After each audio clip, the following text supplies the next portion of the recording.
tuturuan pa natin sila sa tinatawag na lilipatan.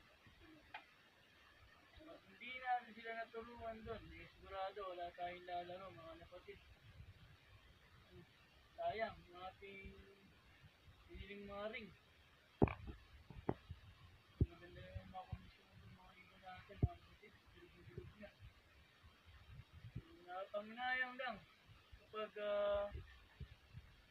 hindi natin sila naturuan sa ating bagong lilipatan. Medyo malapit lang dito, mga kapatid, sa ating lilipatan.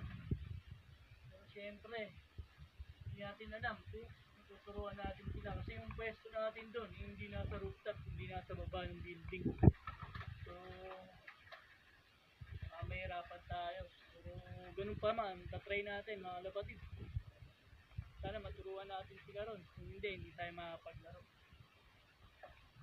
Kasi malapit na pala yung race natin sa November. Ganun talaga. Yung mga breeder natin, hindi ko alam kung saan natin ilalagay yan. So, update ko kayo sa susunod kapag lapit tayo maglipat, mga 2 weeks na lang, maglilipat na tayo mga kapatid. Mga barata birds natin, hindi magugulong na to, mga 4 months, 5 months. Yung mga ibon natin, mga kapatid. Yung mga last batch lang natin, yung mga bata pa, mga 2 months to 3 months.